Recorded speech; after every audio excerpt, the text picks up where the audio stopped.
కళ్ళు,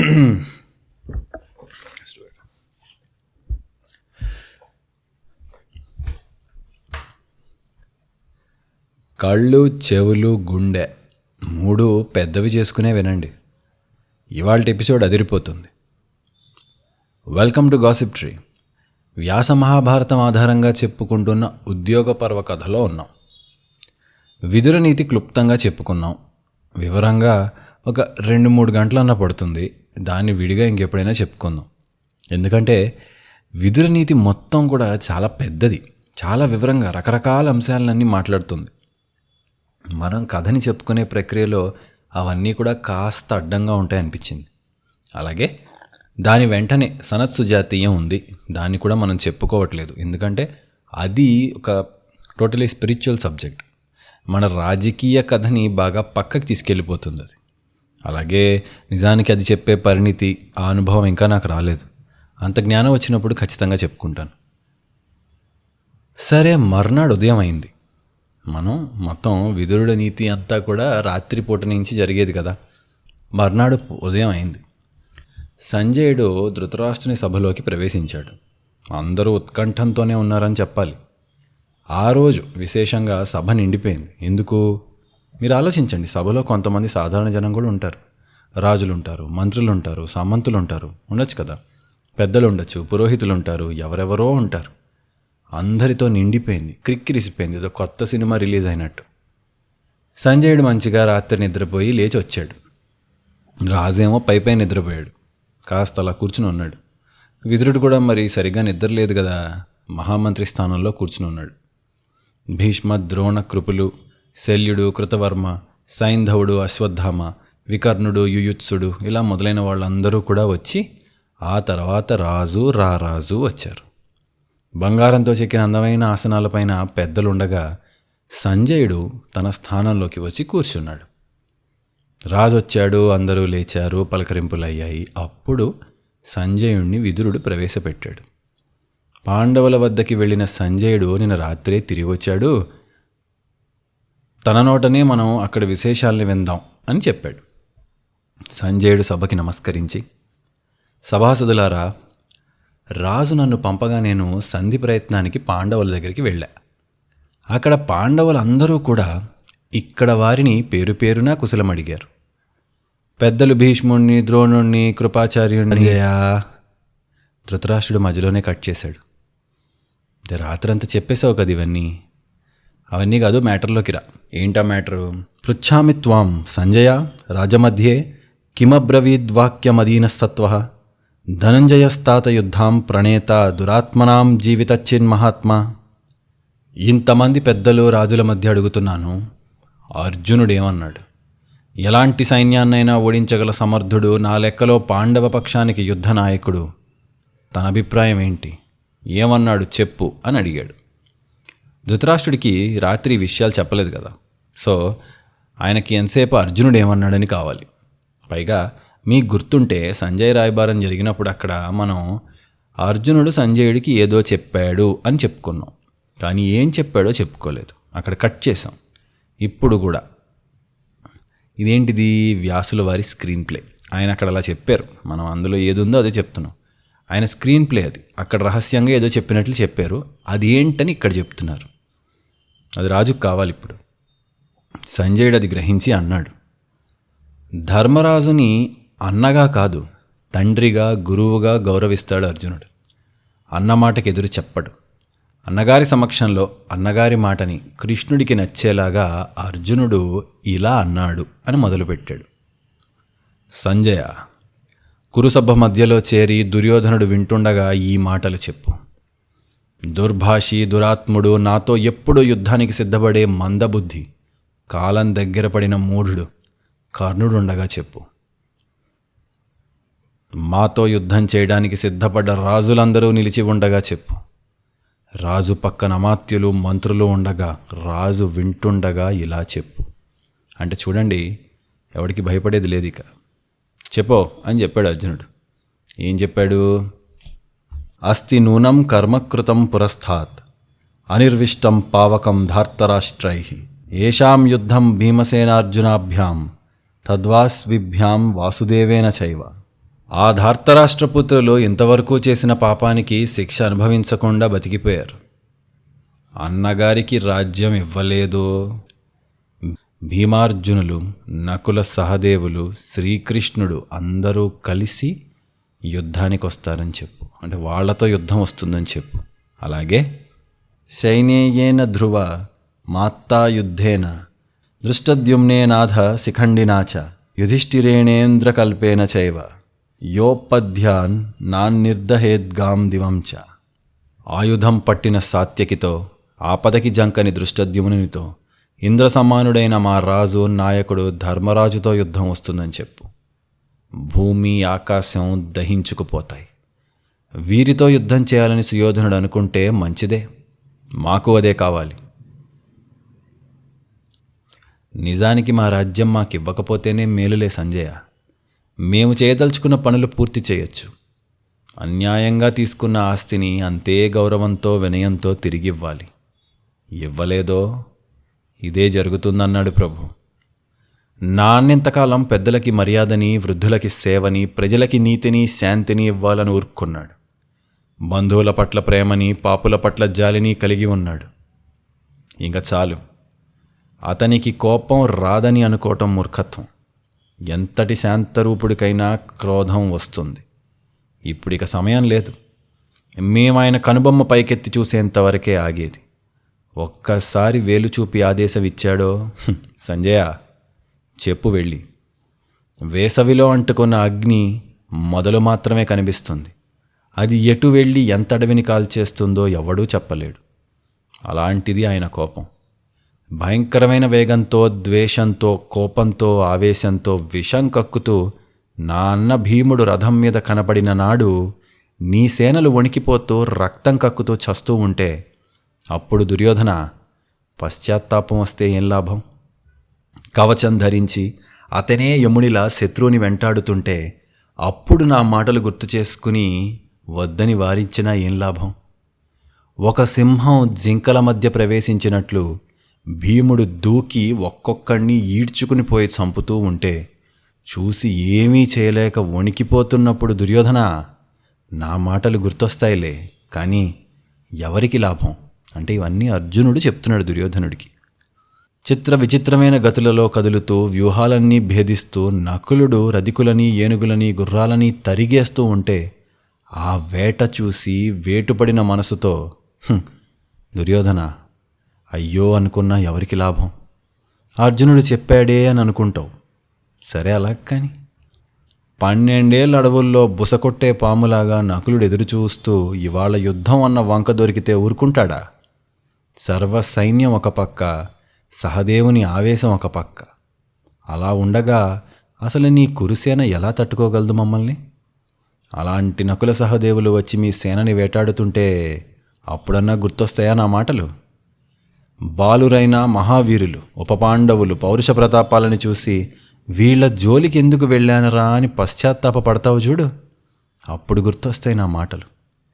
కృష్ణుడి ఒడిలో పెరిగినవాడు శత్రుదమనుడు, అస్త్రవేత్త అభిమన్యుడు కురువీరులకి సింహస్వప్నమై మిగిలిపోతాడని వేరే చెప్పాలా? ఈయనన్నట్లే అభిమన్యుడి యుద్ధం ఉంటుంది. అస్త్రవేత్త ద్రుపదుడు, శస్త్రవేత్త విరాటుడు.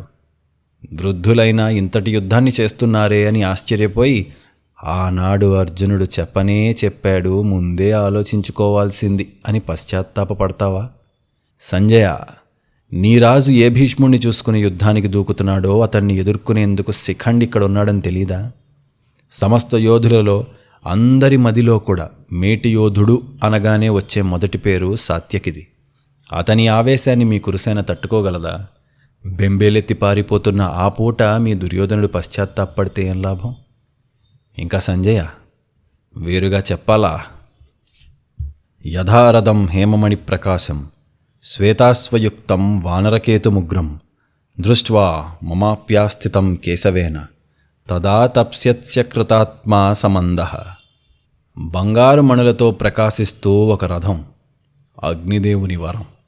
దానిపైన కపిధ్వజం, సాక్షాత్తు స్వామి హనుమశక్తితో పొగరగా ఎగురుతూ ఉండగా నా 4 గుర్రాల పగ్గాలని లోకనాయకుడు జగద్గురువు, నా ప్రాణము, నా కృష్ణుడి చేత ఉండగా వింటినారి లాగితేనే పిడుగుపడినట్లు పడి నాకు తప్ప అన్యులకి అల్పులకి పలకని బ్రహ్మదత్తమైన గాంధీవముండగా సవ్యసాచినై మా అన్నకి మా కృష్ణ పాంచాలికి జరిగిన అన్యాయాన్ని తలచి యుద్ధానికి నేనే వస్తే అప్పుడు ఇంకా దుర్యోధనుడు పశ్చాత్తాపపడే శక్తి ఉంటుందనుకుంటున్నాడా? యుద్ధభూమి మొత్తం నా బాణవర్షంతో చీకటి పడిపోగా పశువుల మందలా ఆ సైన్యం అటూ ఇటూ పరిగెడుతుంటే అప్పుడు భయపడకుండా నిలిచి ఉండగలడా? రథాల నుండి, ఏనుగుల నుండి, గుర్రాల నుండి ఆకులు రాలినట్లు తలలు రాలిపోతుంటే చూసి ఊరుకోగలడా? మందబుద్ధి.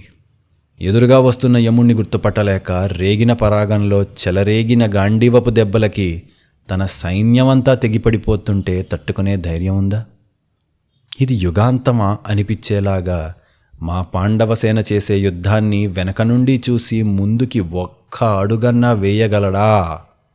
ఇంకా జయాపజయాలు విధి నిర్ణేతాలు కదా అంటావేమో. ఆ విధినే నా వెంట ఉండమని తెచ్చాను. గ్రహించలేదా దుర్యోధనుడు? కృష్ణుడు ఒక్కసారి ఒక్క పక్షాన ఉండి వీళ్లే గెలుస్తారు అని చెప్పాక మరొకడు గెలుస్తాడని ఎలా అనుకున్నారా? చదువుకోలేదా? బుద్ధి లేదా? తేజస్వి సూర్యుడు అయిన వాసుదేవుని ఎదురు నిలిచి ఎవడు మీ వైపు యుద్ధంలో గెలిచేది? అవసరమైతే సూర్యచంద్రుల గతిని సైతం ఆపగల చెయ్యది. అలాంటి చేతిని మేము శరణ వేడాం. ఏ ధైర్యంతో మీరు గెలుద్దాం అనుకుంటున్నారు? సంజయ, ఇంకా నా అభిప్రాయంగా చెప్పక్కడ. యుద్ధానికి నేను సిద్ధం. నేను పట్టకుండానే నా గాంధీవం గంతులేస్తోంది. కోరకుండానే నా నారి కంపిస్తోంది. వరలో శరములు మమ్మువాడు అర్జున మమ్మువాడు అంటూ ఉన్నాయి. పాము కుబుసాన్ని వదిలినట్లు నా వరలోండి కత్తి బయటికి వస్తోంది. నా ధ్వజం మీద స్వామి హనుమ కిరీటి ఇంకా ఎంతసేపో పదపదమని పరవళ్ళు తొక్కుతున్నాడు. భూతగణాలు సైతం కిక్కిరిసిపోయి కేకలు పెడుతున్నాయి. నీ సమస్త సైన్యాన్ని మృత్యువుకి పరిచయం చేయటానికి నేనొక్కడిని చాలనా? ఇది మాస్ వార్నింగ్ అంటే. అర్జునుడు ఏమన్నాడు అని అడిగిన ధృతరాష్ట్రుడు ఇవన్నీ వినేసరికి ఖాళీ వేళ్లలో దురదలు పుట్టేసాయి. ఆ టెన్షన్కి మనకి ఎక్కడన్నా ఒక పెద్ద పొడుగాటి బిల్డింగ్ పైనుంచి నుంచుని కిందకి చూస్తే ఒక రకమైన భయం వేస్తుంది. ధృతరాష్ట్రుడిది అదే పరిస్థితి. భయంతో వణికిపోయాడు. సభలో యోధులందరూ ఏంటి ద్రోణుడితో సహా ఊపిరిని కాస్త వదలటం ఆగింది. మర్చిపోయారు ఒక క్షణం. మర్చిపోయి సంజయుడి వైపు చూస్తూ ఉండిపోయారు. ఏంటి వాడు ఇవన్నీ అన్నాడా? నిజంగా ఇదంతా చెప్పిన సంజయుడికి సైతం మొహంలో ఒక రకమైన దిగులు, బాధ ఉన్నాయి. అలా అయి మళ్ళీ అన్నాడు, ఇదంతా చెప్పి పెద్దలు భీష్ముడికి, గురువు ద్రోణుడికి, విశేషంగా మీకు రాజుకి శుభం కలగాలని పలికాడు మహారాజా అర్జునుడు అని అన్నాడు. అంటే అన్నవన్నీ అని మీరు సుఖంగా క్షేమంగా ఉండాలన్నాడు. వెంటనే భీష్ముడు లేచాడు. లేచి సంజయుడిచ్చి నిలవేసిన ఒక రకం. భీష్ముడు బ్యాక్గ్రౌండ్ స్కోరే వేరు అసలు. ఎందుకు సంజయుడు మామూలుగా అర్జునుడు చెప్పిన మాటని చెప్పాడు. భీష్ముడు ఇప్పుడు చెప్పేది వినండి. రాజా, ఒకసారి బృహస్పతి, శుక్రుడు, మరుత్తులు, ఇంద్రుడు, వసువులు, అగ్ని, ఆదిత్యులు, సాధ్యులు, సప్తఋషులు వీళ్ళందరూ కూడా అప్సరసలతో సహా బ్రహ్మసభలో ఉన్నారు. ఉండి ఆయన్ని సేవిస్తున్నారు. వాళ్ళందరి తేజస్సు ఒక పక్కన వెలిగిపోతూ ఉండగా బ్రహ్మగారి తేజస్సు ఒక్కటే ఇంకో పక్కన ఉంది. బ్రహ్మగారిది అంత గొప్ప తేజస్సు. అయితే ఉన్నట్టుండి ఆ సభలోకి ఒక తేజస్సు ఏదో ప్రవేశించింది. అది ఒకటి కాదు, 2 తేజస్సులు ఒకలాగా వచ్చాయి. ఒకేసారి కలిపి హ్యాండ్ ఇన్ హ్యాండ్ వచ్చాయి. ఆ తేజస్సు ఎలా ఉంది? బ్రహ్మ తేజస్సునే పక్కకి తోసేస్తోంది. అది అంత గొప్ప తేజస్సు ఉంది. అది వాళ్ళందరూ ఆశ్చర్యపోయారు. ఏంటిది? పైగా వీళ్ళందరూ బ్రహ్మదేవుని సేవిస్తూ పూజిస్తూ ఉండగా అది వచ్చి ఉండి వెళ్ళిపోయింది. అది బ్రహ్మదేవుడిని ఏం పూజించలేదు, సేవించలేదు. వాళ్ళందరూ చూసి ఆశ్చర్యపోయారు. కాసేపు ఉండి ఆ తేజస్సు అలా వెళ్ళిపోయాక వచ్చిన వాళ్ళు ఎవరా అని అందరూ ఆలోచించి బృహస్పతి గారు అడిగారు బ్రహ్మని, పితామహ, వారెవరు? నీ సభలోకొచ్చి నిన్ను సేవించకుండా నిన్ను మించిన వెలుగుని చిమ్ముతూ ఎవరికి అంత సాహసం ఉంది? బృహస్పతి, మనందరినీ మించిన తపస్సు వారిది అని బ్రహ్మ చెప్పాడు. వారే నరనారాయణ ఋషులు. ఒకరు భూమి, ఒకరు ఆకాశం అనుకో. వారు ధర్మాత్ములందరికీ ప్రియులు, అధర్మాత్ములకు అప్రియులు, మానవులు. ఎనలేని కీర్తిని తపస్సుతో బలంతో పొందారు. వారి సంకల్పం ఒకటే, ఏ యుగంలోనైనా ఏ లోకంలోనైనా ధర్మం గెలవని స్థితికి చేరితే వీళ్ళిద్దరూ జన్మిస్తారు, ఒక జోడీ అవుతారు, పిడుగులే పడినా జంకకుండా యుద్ధాలు చేస్తారు, మళ్ళీ ధర్మస్థాపన చేస్తారు. అలాంటి సంకల్పానికి వారి తపస్సు మొత్తాన్ని అంకితం చేసిన మహావీరులు, యోగులు వాళ్ళు. అందుకే వారెవరికి నమస్కరించక్కర్లేదు, మీరే వాళ్ళకి నమస్కారం చేయాలి. ఇది భీష్ముడు చెప్పాడు. చెప్తూ అన్నాడు, దేవదానవుల యుద్ధంలో ఇంద్రుడికి భయమేసి ఈ నరనారాయణులే దిక్కులేనప్పుడు శరణ కోరాడు. వాళ్ళు వచ్చి సాయం చేసి గెలిపించారు. వారే ఈ యుగంలో నరుడు అర్జునుడై, నారాయణుడి కృష్ణుడై వచ్చారు. వినలేదా? ఇంద్రుడి కోసం 3 కోట్ల నివాత కవచుల్ని ఒక్క అర్జునుడి గెలిచాడని వినలేదా? రాజా, ఒక్కటైతే ఖచ్చితం, వాళ్ళిద్దరూ నిజంగా ఒకే రథంపై మనకి ఎదురుగా వస్తున్నారంటే మాత్రం 2 విషయాలు ఖాయం. 1, మనది అధర్మం. 2, మనం ఓడిపోతాం. సింపుల్. వారిద్దరిది ఒకటే తత్వం, అవసరానికి వేరువేరుగా పుడతారంతే. ఒకరు మనసైతే మరొకరు బుద్ధి, ఒకరు మాట అయితే మరొకరు దాని అర్థం, ఒకరు గురి అయితే మరొకరు ఆయుధం. దుర్యోధన, నీకు పలుసార్లు చెప్పాను, వినలేదు. ఇంత దూరం వచ్చింది. ఎంతో సౌమ్యుడు, బంధుప్రియుడు అయిన గాంధీవి అర్జునుడి నోట ఇలా మాటలు వచ్చాయి చూడు, అవి ఒక్కటి కూడా పొల్లిపోదు. ఎందుకంటే అర్జునుడు మామూలుగా ఇలా మాట్లాడేప్పుడు, అతనే ఇలా అన్నాడంటే ఖచ్చితంగా జరుగుతుంది. అతను చెప్పిందంతా చేయగలడు. అది జరిగిన నాడు నిజంగానే అప్పుడు బహుశా నీకు బుద్ధి రావచ్చు, కానీ వచ్చేం లాభం? నా మాట ఇప్పుడైనా విను, లేకపోతే రేపొద్దున వాళ్ళు చచ్చారు వీళ్ళు చచ్చారని మళ్ళీ నా దగ్గరికే వచ్చి ఏడుస్తావు. ఏమో, ముందు నేనే అవ్వచ్చు కూడా. ఎవరు ఆపగలరు దీన్ని? ఎవరు ఆపలేరు. నువ్వు ఒక్కడవే ఆపగలవు. నీ మూర్ఖత్వాన్ని నువ్వే ఆపుకో. నీ వెంట నువ్వు అమాత్యులుగా స్వీకరించి పగ్గాలు చేతికిచ్చిన మూర్ఖులున్నారే, కర్ణ, శకునులు, నీ తమ్ముడు దుశ్శాసనుడు, నిన్ను పూర్తిగా నాశనం చేస్తున్నారు. వారిని వదిలేయి. వారితో ఉంటే దుర్యోధన అయిపోయింది. ఇప్పుడు భీష్ముడు వీళ్ళ మీదకి రాగానే కస్సుమని ఒక మనిషి లేస్తాడు. ఎవడు? కర్ణుడు. కర్ణుడు లేచేశాడు. నిజంగా సంజయుడు చెప్పి, భీష్ముడు చెప్పి ఇంత వార్నింగ్ ఇచ్చాక, నిన్ను రాత్రి జరిగింది విని ధృతరాష్ట్రుడు కూడా సపోర్ట్ చేయకుండా ఉన్నాక దుర్యోధనుడిని కంట్రోల్ చేద్దాం అనుకుంటే బహుశా కాస్త ఆగచ్చు, మారిపోడు, భయపడచ్చు. కానీ ఇదేంటి, ఎల్ఐసి వాడు ఆ సింబల్ ఉంటుంది కదా, ఆ దీపాన్ని 2 చేతులతో ఆర్పినట్టు వీడి ఆవేశాన్ని కర్ణుడు వచ్చి ఆపుతూ ఉంటాడు. కాకపోతే ఇక్కడ ఆరిపోయే దీపం ఇది. కర్ణుడు అంటున్నాడు మధ్యలో ఆపి, దుర్యోధన నువ్వు వాళ్ళ మాటలు వెనకన్నట్టు అని భీష్ముడి వైపు తిరిగి అన్నాడు, తాత ఎందుకు నా స్నేహాన్ని సలహాల్ని శంకిస్తావు? రారాజు నన్ను ఎప్పుడు శంకించలేదు. నీవు అతని మనసులో నా పట్ల విషయాన్ని ఎందుకు నూరిపోసే ప్రయత్నం చేస్తావు? అసలు ఎందుకు నేనంటే అంత కోపం, అసూయ నీకెందుకు? యుద్ధంలో ఆ పాండవుల్ని నువ్వు ఎదిరించలేవా? సరే, నీకు చేతగాదని చెప్పు. ఎవ్వరం చేయలేమంటావేంటి? నేను చేస్తాను. దుర్యోధనుడు రారాజయ్యా, కాబోయే రాజు. అతనికి నచ్చింది చేయటమే కదా మన పని. అంతే, నేను అదే చేస్తాను. నన్ను ఎందుకంటావు? అసలు వేరే మాటలు దేనికి? అయినా వాళ్ళతో మనకి సంధి ఎలా కుదురుతుంది? పాండవులతో అది దాటిపోయిన తేదీ, అయిపోయింది ఆ క్యాలెండరు, వెనక్కి రాదు మళ్ళీ. ఇది విని భీష్ముడికి ఎక్కడ లేని చిరాకు వచ్చింది. ఇంక వాడితో మాట్లాడాల. రాజుని చూస్తూ అన్నాడు, రాజా, పాండవుల్ని వీడెప్పుడు చూడు చంపుతా ఓడిస్తా అంటాడా? వాళ్ళలో 16వ వంతన్నా వీడు సరిపోతాడా? నీ కొడుకు అతిపెద్ద ముప్పు వీడితో స్నేహమే, తెలుసుకో. పాండవులతో కోరి యుద్ధానికి లాక్కెళ్తుంటాడు. సరే, నాకు ఇది చెప్పు. పాండవులు ఒక్కొక్కళ్ళు ఇది చేశారని ఏమేమో చేశారని ఈ సభంతా తెలుసు, ఎవరెవరు ఏం చేశారు. వీడు చేసిన ఒక్క గొప్ప పని చెప్పు నాకు. మొన్నే కదా విరాటం నగరంలో కళ్ళ ముందు తమ్ముడు అర్జునుడు అలా చంపేస్తే ఈడేం చేశాడు? వీడు పారిపోయాడు. మమ్మల్ని అందరినీ ఓడించి, వేటాడి, ఏడిపించి, అవమానించి గోవుల్ని తోలుకొని పోతున్నాడు అర్జునుడు. ఎవడు? సైన్యంతో కాదు, ఒక్కడు. వీడేమైపోయాడు అప్పుడు? అడవిలో ఉన్నవారిని ఏరికోరి వెళ్ళి ఏడిపించిన ఐడియా వీడిదే. గంధర్వులతో గొడవపడి వీడు మళ్ళీ పారిపోయాడు అక్కడ. ఎవడు? ఈ గొప్ప కర్ణుడు. ఇప్పుడు ఎవడు కాపాడాడు మళ్ళీ? నీ కొడుకుని కాపాడింది భీమార్జునులే. అప్పుడేమైపోయాడు ఈయన? కాబట్టి రాజా, వాడి అసత్య ప్రగల్భాలని నువ్వు నిజం అనుకోకు. నా మాట విని ఆలోచించు అని భీష్ముడు హితం చెప్పాడు. ద్రోణుడు కూడా లేచి భీష్ముడితో మాట కలిపాడు యాజ్ యూజువల్. రాజా, నువ్వు భీష్ముడు చెప్పింది చెయ్యి. ఎందుకంటే ధనలోభం కలవారి మాటలకి నువ్వు పడిపోకు. వాళ్ళకి ఏంటంటే ఎవరిదో రాజ్యం లాక్కుంటున్నాం, మనకి చాలా వచ్చేస్తుందని కక్కుర్తి పడుతున్నారు. నీకు అవసరం లేదు, బోళ్ళంత ఆస్తుంది. పైగా బలమైన వాళ్ళతో గొడవలు అనవసరంగా పెట్టుకుంటున్నారు. ఆ మాటలకు నువ్వు పడిపోకు. నేను చెప్తున్నాను, ఇక్కడ అందరూ నాకు బచ్చాగాళ్లే, నేను వాళ్ళకి ట్రైనింగ్ ఇచ్చిన వాడిని. అర్జునుడు ఉద్దేశం లేకుండా శపథాలు చేయడు, సామర్థ్యం లేకుండా ప్రగల్భాలు పలకడు. వాడు చెప్పాడంటే చేస్తాడు. కాబట్టి సంజయుడు చెప్పింది నువ్వు గ్రహించు. అప్పుడు ఇంకా సరే అని ధృతరాష్ట్రుడు మళ్ళీ సంజయ్ని పిలిపించి, సంజయ సరే, అసలు అటువైపు రాజు, ఇప్పుడు అది ధర్మరాజు అభిప్రాయం ఏంటి? మన బలాన్ని చూసి అతను ఏమన్నాడు? అటువైపు ఉన్న రాజులు పెద్దలు ఏమంటున్నారు?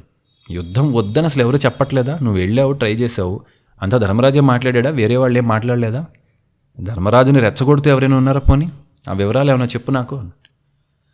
సంజయుడు ఆ ప్రశ్నలో అర్థాన్ని గ్రహించి అన్నాడు, రాజా, ధర్మరాజు మాటకి నిజానికి కృష్ణుడు కూడా ఎదురు చెప్పడు. ఆయన పూర్తి స్వాతంత్రంతో నిర్ణయాలు చేస్తున్నాడు, వాళ్ళు చేయనిస్తున్నారు అలా. ద్రుపదుడు, విరాటుడు, పెద్దలు, చిన్నలు ఎవరున్నా సరే రాజు ఒక్కడే. అంటే ఏమంటున్నాడు? ఇక్కడ నీ కొడుకే నీ మాట వినడయా, పెద్దల మాట వినడు వాడు. అటువైపు అలా కాదు, అందరూ ఒకే మాట మీద ఉన్నారు, ఒక చేతి పిడికిల్లా ఉన్నారు వాళ్ళు. ధర్మరాజు ఆజ్ఞ కోసం అందరూ సిద్ధంగా ఉన్నారు ప్రభు. అక్కడ ఒకటే మాట, ఒకటే ఆదేశం, వేరు మాటల అభిప్రాయాలు లేవు. అప్పుడు మళ్ళీ రాజు అడిగాడు, పాండవులు అసలు ఏ బలం చూసుకున్నాయా మాతో యుద్ధానికి ఎంత సిద్ధంగా ఉన్నారు? అంత బలం ఉందా వాళ్ళకి? నువ్వు చూసింది చూసినట్టు చెప్పు అన్నాడు. సంజయుడికి విసుగొచ్చింది నిజంగా. ఎన్నిసార్లు చెప్పాలి? నిట్టూర్చాడు. చై అనుకుని, ఇంత చెప్పినా ఏదో ఒక ఆశ, ఒక్కడన్నా చెప్పండి రా, ఏం పర్లేదు, పాండవులను గెలిచేయచ్చు అని. అది చూసి సంజయుడికి చిరాకు వచ్చి అన్నాడు, అసలు నువ్వు ధర్మరాజుని ఏమనుకున్నావు? ఆయన ఒక మెత్తని పులి, ఏదో మొత్తం నిమిది పెడుతున్నాడు అంతే. ఆయన మహా శాంత స్వభావే, కానీ అసలు నిజంగా అతని బాహుబలమే చాలా గొప్పది. అతిరథుడు ఆయన. భూమి మీద రాజులందరినీ ఓడించగలడు ఆయనే వెళ్ళి. పాండవులు ఒక్కొక్కళ్ళు ఒక్కో మహాసైన్యం. నీకు చెప్పినా అర్థం కాదే? ధృతరాష్ట్రుడికి అప్పటికి ఆయన అలా చెప్తుంటే ఎందుకో వెంటనే సడన్గా ఆనాడు ద్రౌపదీ వస్త్రాపహరణం అప్పుడు భీముడు చేసిన శపథాలన్నీ గుర్తొచ్చాయి. నిజమే సంజయ, నిజమే. ఆ పాండవులందరూ ఒక్కటెత్తు అయితే ఆ భీముడు ఒక్కడు ఒక ఎత్తయ్యా. అసలు వాడు చిన్ననాటి నుండి అంతే. నాకు భయం ఏంటంటే వాడు ఎప్పుడు నా మాట వినడు. ఇప్పుడు ధర్మరాజు శాంతి అంటే ఊరుకుంటాడు, అర్జునుడు శరణం అంటే వదిలేస్తాడు. కానీ కోపంతో పంతం పట్టిన భీముడికి ఎదురు ఒక్కసారి నువ్వు వెళ్ళటమే, ఇంక వాడు వదలడు నిన్ను. సింహం వేటాడినట్లే. వాడొక్కడే నా కొడుకులందరినీ చంపుతానన్నాడయ్యా. చంపేస్తాడు, ఖచ్చితంగా చంపేస్తాడు. పైగా మిగతా వాళ్ళకి ఆయుధాలు, అస్త్రాలు అవసరం, వాడికి చేతి పిడికిలు చాలు. శత్రువు ఎక్కడున్నాడో వాడికి చెప్తే చాలు అడ్రస్సు, చూసి రమ్మంటే కాల్చొస్తాడు వాడు. వాళ్ళ అన్నగారు టైపు. వాడంటేనే నాకు భయం సంజయ. వాడు ఒక్కసారి ఆవేశం పూనితే ఇంక ఎవడి మాట విండు. అసలు ధర్మరాజు మాట అన్నా వింటాడా అన్నిసార్లు అనిపిస్తుంది. అలాంటి భీముడిని ఇంతకాలం ఆపిన ధర్మరాజు ఎంత బలవంతుడో, ఆయన ఆదేశం ఎంత ఇది ఉంది. అండ్ ఆఫ్ కోర్స్ విన్న భీముడి గొప్పతనం కూడా చాలా ఉంది. భీముడి బలం సముద్రం సంజయ. అలాంటి సముద్రాన్ని నువ్వు ఎంత ఈత కొట్టి దాటగలవు? నా కొడుకులకు అది అర్థమే చావట్లేదు. ఏమో, కొన్నిసార్లు ఆలోచిస్తే ఇదంతా విధేమో అనిపిస్తుంది. నా కొడుకులు చావాలని రాసిపెట్టుంది, అందుకేనేమో ఇదంతా. లేకపోతే ఆ మాత్రం తెలియకుండా ఎందుకు చేస్తున్నారు వీళ్ళు? భీముడి బలం ఉంది తెలుసు, ఎదురెళ్ళు ఎలా గెలుద్దాం అనుకుంటున్నారు. అయితే నాకు ఒకటి అనిపిస్తుంది, యుద్ధం వస్తుంది. భీష్ముడు, ద్రోణుడు మా పక్కన పోరాడతారు, ఎందుకంటే వాళ్ళు మంచివాళ్ళు. భీముడి బలానికి ఓడి మరణిస్తారు. మాయతోనో మోసంతోనో వీళ్ళు యుద్ధం చేయరు కనుక వాళ్ళు చనిపోతారు. అలా చేస్తే తప్ప వాడిని గెలిచే అవకాశం లేదు అని ఉద్దేశం. వీళ్ళు ప్రాణాలు వదులుతారు, ఆ పాపం కూడా మాకే. ఇంకా తర్వాత వాళ్ళు లేని మా కురుసేనని కాచేదెవరు? మొదటి నుండి విదురుడు ఇదే చెప్తా ఉన్నాడులే, నేనే ఒప్పుకోలేదు. నేను నిజమైంది అంతే అనుకుంటూ ఇంక ఆయనలో ఆయనే అనుకుంటూ మూర్ఛపోయాడు ఆయన. అసలు ఎందుకు ఇంత ఓవర్ యాక్షన్ చేయాల్సింది చేయకుండా అని మీరు అనుకోవచ్చు. సంజయుడు అదే అంటాడు. కాకపోతే అదంతా తేలిక కాదు. మంచి తెలియటం వేరు, మంచి చేయగలగటం వేరు. అందుకే కదండి అంటారు, ప్రపంచంలో గొడవలన్నీ మీకు ఏది ఇష్టమో ఏది మంచిదో ఈ రెండిటి మధ్యనే ఉంటుంది.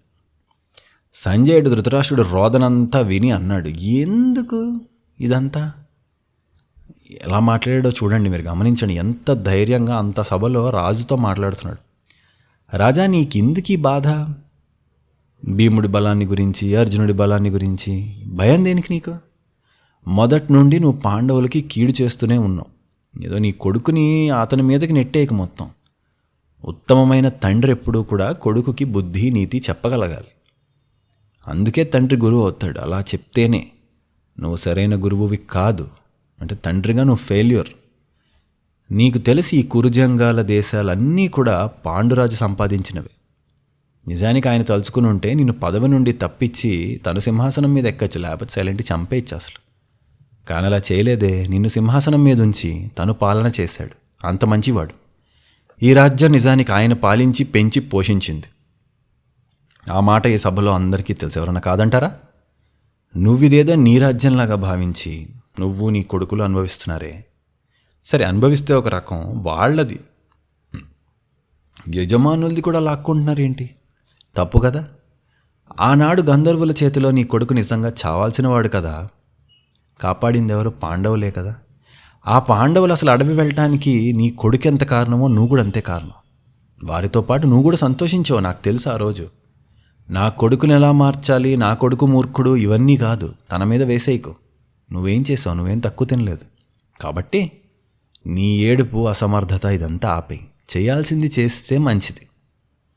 దుర్యోధనుడు జోక్యం చేసుకున్నాడు. ఈయనంత క్లాస్ పీకేస్తుంటే అమ్మో రాజెక్కడ వినేస్తాడో అని దుర్యోధనుడు జోక్యం చేసుకుని అన్నాడు, సరే ఎలాగింత ఓపెన్గా మాట్లాడేసుకుంటున్నాం కాబట్టి కొన్ని చెప్పాలి నన్ను మొదలుపెట్టాడు. మీకు వినేవాళ్ళకి నేను కొన్ని చెప్పాలి. ఒకటి, దయచేసి ఛానల్ సపోర్ట్ చేయండి, హైప్ ఇవ్వండి, వీలైన మందికి పంపించండి.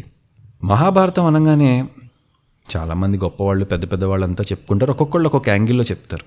స్పిరిచువల్గా, ధర్మార్థ కామ మోక్షాలని పురుషార్థాల పరంగా చెప్తారు, మంచి చెడుల పరంగా చెప్తారు. మీరు ఒకటి ఆలోచించండి, ఇదొక అత్యద్భుతమైన పొలిటికల్ డ్రామా, రాజకీయ సన్నివేశం ఇది మొత్తం. కాబట్టి ఇక్కడ పొలిటికల్గా, రాజకీయంగానే ప్రవర్తిస్తుంటారు అందరూ. వీళ్ళందరూ రాజులు, కరుడుగొట్టిన రాచరికం అది. కాబట్టి వీళ్ళు చేసే పనులన్నీ కూడా పొలిటికల్గానే ఉంటాయి. మీరు ఆ యాంగిల్లో చదివినప్పుడు it's a wonderful drama, political drama అంతా. ఇక్కడ దుర్యోధనుడు కొన్ని మాట్లాడతాడు. వాడు ఎంత తెలివైన వాడో, ఎంత రాజకీయం నడిచిందో. మొన్న చెప్పుకున్నాం ధర్మరాజు మాట్లాడే పద్ధతి ఏంటి. ధర్మరాజు ఎంత తెలివిగా ధృతరాష్ట్రుడి మీదే అంత భారం వేస్తున్నాడో ఒక రకంగా విన్నాం. ఇప్పుడు ఈయన మాట్లాడతాడు. దుర్యోధనుడు ఏం తక్కువవాడు కాదు. ఆయన యాంగిల్ చూద్దాం. రాజా, నువ్వు మా గురించి ఏం భయపడకు అని తండ్రితో చెప్తున్నాడు. మాకేం కాదు, యుద్ధంలో మేము ఓడిపోతాం అనుకోకు. నిజానికి మేమందరం చాలా బలం ఉన్నవాళ్ళం.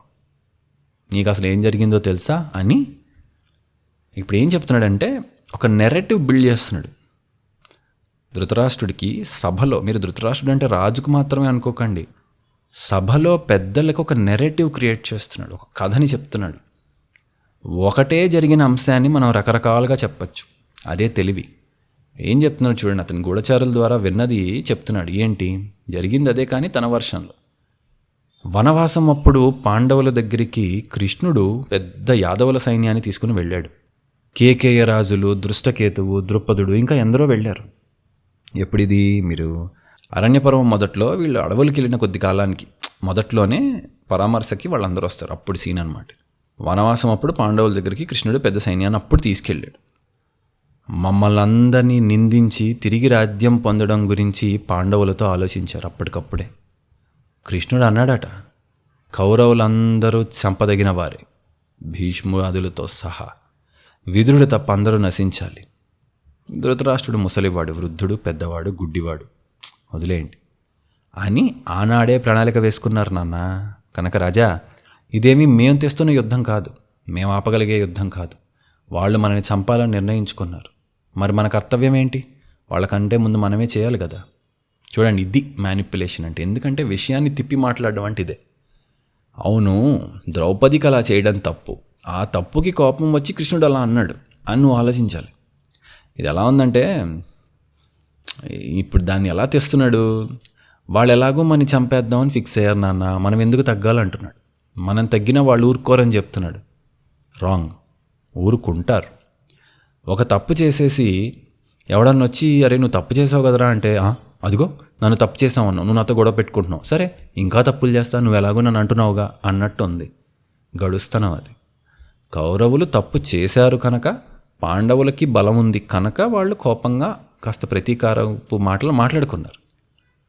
వీళ్ళు వెళ్ళి క్షమాపణ చెప్తే సర్దుకునేవాళ్లే. ఇప్పుడు కోపం రావటం వేరు, ప్రతీకారం తీర్చుకోవటం వేరు. వీడు ఏమంటున్నాడు, చూడు వాళ్ళు ఎలా కోపం వచ్చింది కదా, వాళ్ళు కూడా మా మీద యుద్ధానికి ఫిక్స్ వచ్చేస్తారు, వాళ్ళు ఎలాగో మనం కాపాడుకోవాలంటున్నాడు. ఇది అన్నమాట. క్షమాపణ చెప్తే సర్దుకునేది వీళ్ళు ఇంకా ఇంకా పెద్దది చేస్తున్నారు. ఇప్పుడు చూడండి, దుర్యోధనుడు ఆనాడు అది తెలిసినప్పుడు ఏం గేమ్ ఆడాడో చెప్తున్నాడు. దుర్యోధనుడు ఓపెన్ అవుతున్నాడు. సరే వాళ్ళు యుద్ధం మనం చేద్దాం, మనం నాశనం చేద్దాం, మనం చంపేద్దాం అనుకున్నారు నాన్న, మనం కష్టాల్లో ఉన్నాం అప్పుడు, అంతే కదా మరి. ఎందుకు పాండవుల మీద అందరికీ మంచి ఇంప్రెషన్, వాళ్ళకి చాలామంది స్నేహితులు ఉన్నారు, ప్రజలందరూ వాళ్ళకి ఫేవరబుల్గా ఉన్నారు. ధర్మరాజు ఏమో రాజసూయం చేసి అందరినీ చేసుకున్నాడు. పైగా కృష్ణుడి తాలూకాళ్ళు ఉన్నారు, పాండవులు కృష్ణుడు వీళ్ళందరూ కలిసి మనం నాశనం చేయడానికి పూనుకున్నారు. అప్పుడుట అలా జరిగిందిట. వీడు దుర్యోధనుడు ఆ అంశాన్ని వాడి సొంత దానికి వాడుకున్నాడు. చూడండి ఇలా అని. అంతేకాక వారి మిత్రులందరూ కలిసి కూడా మనల్ని శత్రువుగా చూశారు నాన్న, ప్రజలేమో చీకొడుతున్నారు మనని. అలాంటి కష్టాల్లో ఉన్నాం మనం. అప్పుడు నేనేం చేశాను, భీష్మ ద్రోణాల దగ్గరికి వెళ్ళా. భీష్ముడు, ద్రోణుడు, అశ్వత్థామ, కృపుడు వీళ్ళందరి దగ్గరికి వెళ్ళి, చూడండి ఇలాగేదో జరిగిందేదో జరిగిపోయింది, కానీ ఇప్పుడు మిగతా రాజులందరూ కదా ఒక అవకాశం తీసుకుని మన మీద ఇప్పుడు ఏదో చేసేద్దామని చూస్తున్నారు, మనకి బలం లేదు, అది ఇది అని చెప్పా. భీష్మ, ద్రోణ, అశ్వత్థామ వాళ్ళందరూ అప్పుడు నాకు మాట ఇచ్చారు. ఏమని, మేము వర్రీ అవ్వకలే నాయనా, ఇప్పుడు శత్రువులు ఏమన్నా చేస్తే రాజ్యాన్ని మనని మనం రక్షించుకుందాం, మేమున్నాం కదా, నువ్వేం వర్రీ అవ్వకు, నీతోనే మేము ఉంటామని మాట ఇచ్చాం. వాళ్ళ మాట ఇచ్చారు, నేడు యుద్ధం చేస్తారు నా కోసం, ఫిక్స్. అలా అని ఇప్పుడు మళ్ళీ వీళ్ళు ఎట్ట మాట్లాడుతున్నారు. ఇది కూడా మ్యానిపులేషన్ చెప్తాను. ఇప్పుడు నిజమే. ఇప్పుడు ఏంటంటే మహాభారత కథ ప్రకారం భీష్ముడు, కృపుడు, ద్రోణుడు, అశ్వత్థామ ఆఫ్కోర్స్ ఆ రాజ్యం మీదకి ఎవరన్నా వస్తే వాళ్ళు ఊరుకోరు కదా, ప్రొటెక్ట్ చేస్తారు. లాయల్టీ, వాళ్ళ విధేయత క్రౌన్తో ఉంది. హస్తినాపురం ఉప్పు తిన్నారు కనుక అలా కాపాడతారు. దుర్యోధనుడు ఏమంటాడు, ఇప్పుడు తప్పు తను చేసి ఎవరో వీళ్ళ మీదకి దండెత్తుతున్నారు అన్నట్టు మాట్లాడి వాళ్ళ దగ్గర అభయం పుచ్చుకున్నాడు, పెద్దవాళ్ళ దగ్గర. ఆ తర్వాత ఇప్పుడు ఏమంటున్నాడు, ఇదిగో మీరు నాకు అభయం ఇచ్చారు కదా, యుద్ధం చేయండి అంటున్నాడు. వీళ్ళ యాంగిల్ ఏంటంటే, ఓ బాబు మేము అభయం ఇచ్చాం సరే, దాని అర్థం నేను నీళ్ళు గొడవలు పడమని కాదు కదా, అరే నీకేమైనా అయితే నేను చూసుకుంటాను అంటే నువ్వు వెళ్ళి ఏదో ప్రాబ్లం క్రియేట్ చేయమని కాదు కదా. దుర్యోధనుడు ఇంకా చెప్తున్నాడు, వీళ్ళు అభయం ఇచ్చాక నేను ఊరుకున్నానా, పాండవులు 12 ఏళ్ళు అడవుల్లో ఉన్నప్పుడు ఏం చేశాను, ఇది కూడా ఉంది అరణ్యపర్వంలో, ఏం చేశాను, శత్రురాజుల్ని ఒక్కొక్కళ్ళని మంచి చేసుకున్నా. అందుకే కదా ఇవాళ మన వైపు 11 అక్షౌహిణీలు ఉన్నాయి, పాండవుల వైపు 7. మొన్నే కదా శల్యుడి తాల్లో ఒక అక్షౌహిణిని అటు వెళ్ళకుండా ఇటు లాగేశాను, లేకపోతే 8-10 అయ్యేవి. 7-11 చేశాడు. నిజంగా దుర్యోధనుడికి ఎంత తెలివి ఉందో చూడండి. తెలివి తక్కువ వాళ్ళేం కాదు. మీరు ఒక్కటి గుర్తుపెట్టుకోండి, ఇప్పుడు కూడా మంచి చెడు కంటే సామర్థ్యం లేనితనం టర్మ్స్లో ఆలోచించండి. అంటే మంచి కూడా సమర్థవంతంగా ఉంటేనే పనిచేస్తుంది, చెడు సమర్థవంతంగా ఉంటుంది చాలాసార్లు. ఒక చెడ్డవాడు ఎఫిషియెంట్గా ఉండి ఒక మంచివాడు ఇన్ఎఫిషియెంట్గా ఉంటే చెడ్డవాడు గెలుస్తాడు. మంచి చెడు కంటే ఎఫిషియెంట్ ఇన్ఎఫిషియెంట్ ఈ రెండు పనిచేస్తాయి. దుర్యోధనుడు నువ్వు చేయాల్సిన పని చేస్తే, దుర్యోధనుడు కూడా చూడండి, చేయాల్సిన కష్టం పడితే ఫలితం వస్తుంది. ఫైనల్గా నువ్వు వెధవైతే ఓడిపోతావు, అది ధర్మం, నువ్వు అది నమ్మాలి.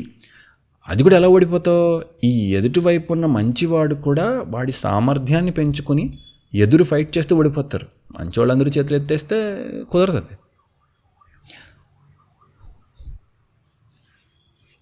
సో ఇప్పుడు ఏంటి, భీష్మాదులు సపోర్ట్ చేస్తారు, అది వాళ్ళ నిబద్ధత. కానీ యుద్ధం ఏం అవసరం కాదు కదా, తెచ్చిపెట్టుకోవడం ఎందుకు? యుద్ధం వస్తే సాయం చేస్తారు కదా అని యుద్ధం తెచ్చుకోమని కాదు కదా. ఆపే ప్రయత్నం ఉంటే అది చేసుకోవాలి. అది పెద్దల ఏడుపు, ఒరే ఆపరా అని.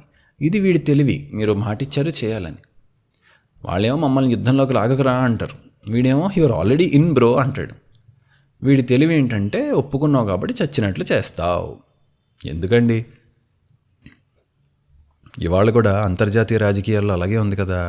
ఇష్టం ఉన్నా లేకపోయినా ఈ అమెరికాకి ఎంతమంది సహాయం చేయాల్సి వస్తుంది? డిపెండెన్సీ, వాడికి మాట ఇచ్చిన దానికి. సరే, పైగా అంటున్నాడు దుర్యోధనుడు, తన తండ్రి శంతనుడు చనిపోయినప్పుడు శత్రువులందరూ దండెత్తి వస్తే భీష్ముడు ఒక్కడే మొత్తం రాజ్యాన్ని కాపాడుకున్నాడు నాన్న. రాజులందరినీ ఓడించాడు. అలాంటి మొనగాడు తాతగారు. అసలు ఇప్పుడు భీష్ముడు యుద్ధానికి వస్తారంటేనే శత్రువు భయపడిపోతాడు. అది నా నమ్మకం. నువ్వేంది భయపడుతున్నావు? నువ్వు భయపడకు నాన్న, మీరు భయపడకండి. భూమి మనది, బలం మనది, గెలుపు మనదే. శత్రువుల్ని పొగుడుతూ పిచ్చివాడిలాగా ఏదేదో మాట్లాడుతూ ఏంటిది? అలా వద్దు సంజయ. ఆయన అలాగే మాట్లాడతారు. కానీ ఇప్పుడు ధర్మరాజు ప్రతిపాదనను పూర్తిగా చెప్పు అని కోరాడు. కోరితే అప్పుడు సంజయుడు చెప్పాల్సిందంతా చెప్పాడు. ఏముంది ప్రభు, నేను చెప్పేది ఏముంది, నువ్వు అర్ధరాజ్యం ఇవ్వకపోతే కనీసం 5 ఊళ్ళు ఇవ్వమని అడుగుతున్నాడు ధర్మరాజు అన్నాడు. అదేంటి ఆయన ఉదారత్వం. కానీ అది విని, చూసారా తండ్రి, నా బలం చూసి ధర్మరాజు భయపడుతున్నాడు. కాకపోతే అర్ధరాజ్యం నుండి 5 ఊళ్ళ బేరానికి ఎలా వచ్చాడు? యుధిష్ఠిరుడు స్థిరంగా లేడు, భయపడుతున్నాడు. ఇంకా భీముడిని చూసి నీకేంటి భయం? నీకు నిజం చెప్పనా, ఈ క్షణంలో భూమిపైన నా వంటి గదాయుద్ధం చేయలేనివాడు ఎవడు లేడు. గురుకులంలో భీముడు నాకంటే ఏదో బలంగా ఉన్నాడన్న పట్టుదలతో గదాయుద్ధంలో ఎంతో శిక్షణ పొందా. బలరాముడి ప్రియశిష్యుడిని నేను. నేడు భీముడు నా ముందు నిలవడు.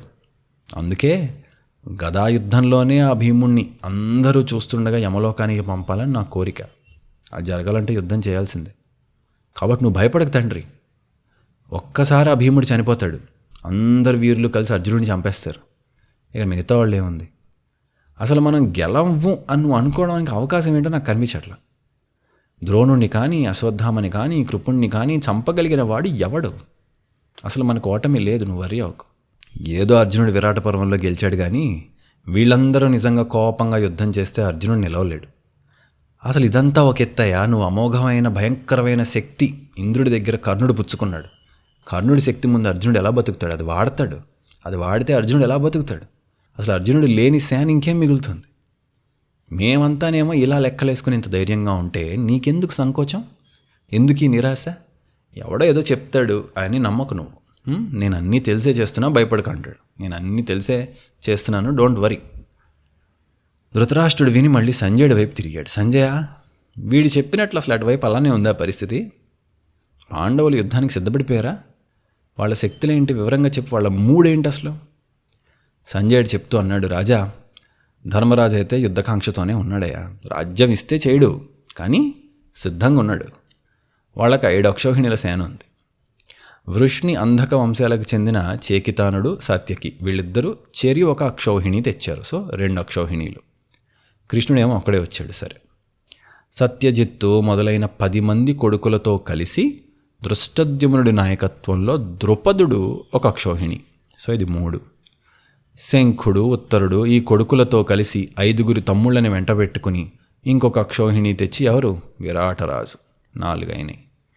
కేకే రాజులు 10 మంది మామూలుగా, అందులో 5 పాండవుల వైపు, 5 కౌరవుల వైపు. ఇదో వింత. ఆ 5 కలిపి 1 అక్షౌహిణి. 5. జరాసంధుడి కొడుకున్నాడే, వాడొక అక్షౌహిణి సైన్యం. శిశుపాలుడి కొడుకు ఇంకొక అక్షౌహిణి సైన్యం. మొత్తం 7. నేను చూసిన అక్షౌహిణీలు అయితే ఇంతే, నేను చూసిన సేన ఇంతే, 7 అన్నాడు. ఇక వాళ్ళు ఏమనుకున్నారో చెప్తా విను. శంతనసుతుడు భీష్ముడు శిఖండి చూసుకుంటాడు వాడిని. ధర్మరాజు పాలు శల్యుడిని ధర్మరాజు చూసుకుంటాడు. కాకపోతే కొంతమంది అది సరైన జోడి, సరైన పోటీ కాదంటారు. బట్ నేను విన్నది ఇది. కొడుకులు తమ్ముళ్లతో కలిపి 100 మంది కౌరవుల్ని భీముడే చంపుతాడట. కర్ణుడు, అశ్వత్థామ, వికర్ణుడు, సింధురాజు ఇంకా ఎవరెవరైతే వీరులను అనుకుంటారో వాళ్ళందరూ అర్జునుడి పాలు ప్లస్ సైన్యం. అవంతా అర్జునుడు ఇది చూసుకుంటాడు. కేకేయ సోదరులు 5 అట్టున్నారు, 5 ఇట్టున్నారు. వాళ్ళలో వాళ్ళే కొట్టుకుని చేస్తారు. దుర్యోధనుడి కొడుకులు, దుశ్శాసనుడి కొడుకులు వీళ్ళందరినీ అభిమన్యుడు ఒక్కడు చూసుకుంటాడు. వాళ్ళు చూడండి, వాళ్ళంతా హెవీ బ్యాట్స్మెన్. ఒక్కొక్కడు 10 మందిని చూసుకుంటాడు. దృష్టద్యుమ్నుడు ద్రోణుడికి ఎదురుగా పాండవులతో కలిసి వస్తాడు మేనళ్ళులతో. సో దృష్టద్యుమ్నుడు ద్రోణుణ్ణి, చేకితానుడు సోమదత్తునితో ఒంటరి పోరికి సిద్ధపడుతున్నాడు. వాళ్ళ పగలు. కృతవర్మకి ఎదురుగా సాత్యకి. సహదేవుడేమో శకునిని చంపాలని కోరిక, తన కొడుకు ఉలూకుణ్ణి నకులుడు చంపుదామని. ఇలా వాళ్ళు ఎవరెవరిని ఏమేం చేయాలో అంతా సిద్ధపడి ఉన్నారు ప్రభు అని అన్నాడు. ఫర్ నౌ ఇది డీటెయిల్స్ అన్నాడు. ఇప్పుడు ఏంటంటే ఒక విషయం, ఇప్పటి నుంచి మనం కథలోకి యుద్ధం వైపుకి వెళ్ళిపోతున్నాం. ఇంకా కొంచెంగా డీటెయిల్స్ ఎక్కువ పెరుగుతాయి. చాలామంది రాజులు ఉంటారు, వాళ్ళ రిలేషన్షిప్స్ ఉంటాయి, వాళ్ళు ఏం చేస్తారో ఉంటాయి. ప్రాపర్ పొలిటికల్ డ్రామా కాబట్టి కొంచెం టైం తీసుకుని వివరంగా డీటెయిల్డ్గా మ్యాప్ చేయాలి కథ అంతా. మీరు కూడా ఆ కష్టాన్ని, ఆ శ్రమని, ఆ ఉత్సాహాన్ని, ఉద్దేశాన్ని గౌరవించి ఓపిక్గా ఇంట్రెస్టింగ్గా వినండి. సో మరింత చెప్పాక సంజయ్ రాయబార వివరాలు ఏమైనాయి నెక్స్ట్, ఇది విని తర్వాత రాజు ఏమన్నాడు, ఎందుకంటే ఇంకా చాలా ఉంది సంభాషణ, ఇంకా చాలా ఉంది. సో నెక్స్ట్ ఏమైంది, పైగా నెక్స్ట్ ఎపిసోడ్లో సంజయుడు చెప్తాడు కృష్ణార్జునులతో ఆయనకి ఇంకొక సెపరేట్ ఎపిసోడ్ అవుతుంది, very very very beautiful, miss అవ్వకండి. అదంతా కూడా ఆ వివరాలు నెక్స్ట్ ఎపిసోడ్లో విందురు. కానీ మళ్ళీ కలుద్దాం.